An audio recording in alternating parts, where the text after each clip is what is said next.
Well, I was never the one to be on time. I was only 16 when I met my wife. I took her out on a date, yeah, they were good old times. I never once was late for a Friday night. We lived at least 2 towns apart. I'd sneak out of my parents' house after dark, throwing rocks out the window till she'd appear. And if I close my eyes, I can almost see, because I fell in love back in 1993. I fell in love and I'm never going back to sleep.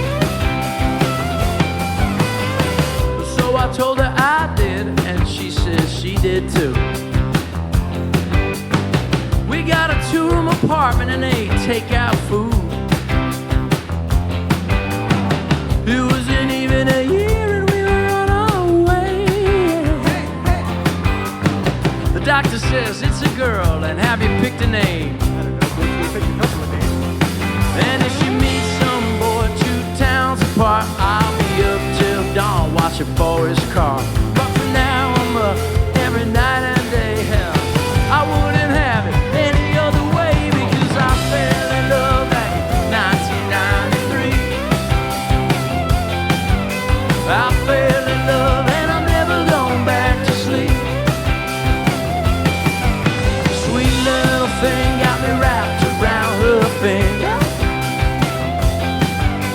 I fell in love back in 1993. Pick up that guitar and talk to me, Steve.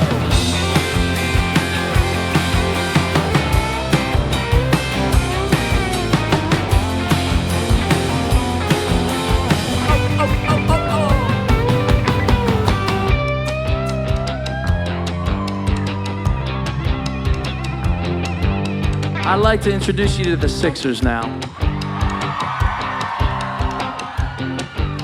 So this song's called 1993, and what we're gonna do is we're gonna use a timeline to do these introductions. We're gonna work backwards.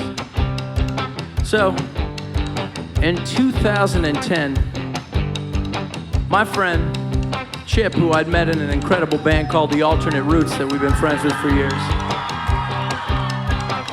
he'd gotten off the road. He didn't want to travel so much anymore. And I said, Chip, I really like this record you produced for my friend Luke Brindley.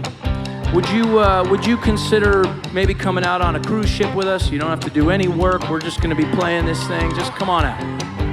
So he agreed, and we hung out. And a couple days in, I said, you know, man, you're just sitting around. Why don't you come up and play a little bass with us or whatever? So he did.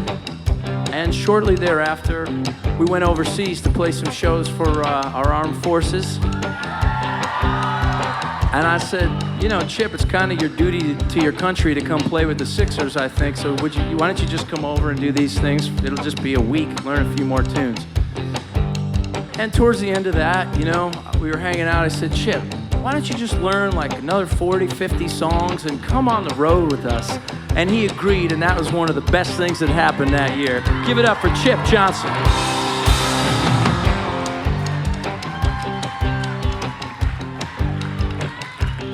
Rewind it back to 2007. We're once again out on a boat called the Rock Boat that we've done many times over the year. Boots comes and gets me in my cabin and says, you gotta see this pedal steel player. This guy's awesome. So I go up and I see this guy playing pedal steel. I can't hear anything he's doing, but I think he looks so cool. So I say, all right, man, let's go get some ice cream. Let's have a chat. And we did. And a few years passed by, we stayed in touch. And once again, I said we were going to do some more shows overseas. I said, you're off? Come on, why don't you join us? So he came over and he joined us overseas, and we had a little wine, and I said, look, I will pay you half of whatever you're making on the gig you're on, and you'll work twice as hard. And he said, I'm in, and that's why I love Steamer Gets.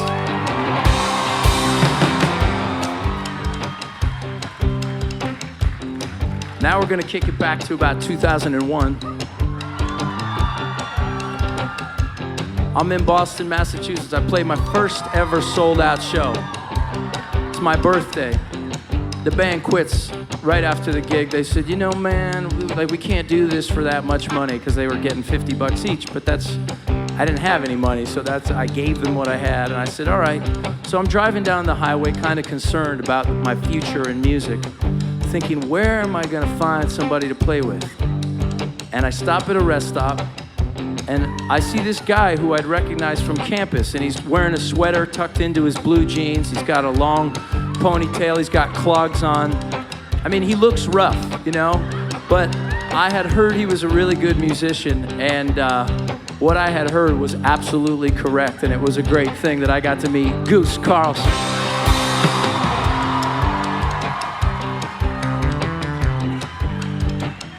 Let's go back to the 90s. 1999. I'm at the University of Massachusetts, and my buddy brings over his kind of hippie friend who beads around his neck and, you know, long hair. And we drink a bunch of like oatmeal, nut, wheat stout, and we're like, let's jam in my cabin I was living in. And we said, no, man, let's only jam on 70s Motown songs tonight. Let's just do that. Which is just funny, because it's like what you do when you're starting out. You just narrow the field to like, we don't know how to play that many songs anyway, but let's just play Marvin Gaye tonight, like, you know. And Marvin Gaye we did. We got it on, me and Boots Factor.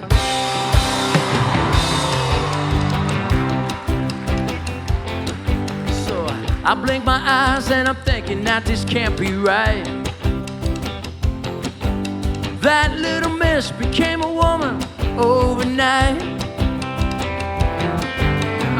She getting married and she says that he's a lot like me. I ask if he's got long hair and is he OCD. All I know is that I fell in love back in 1993.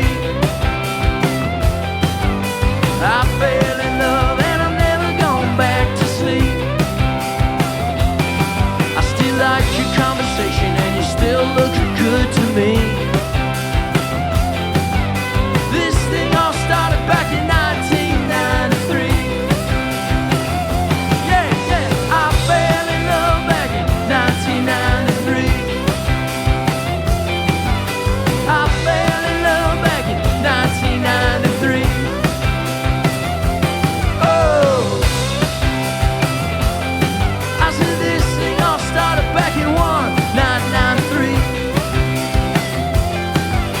I fell in love and I'm never going back to sleep.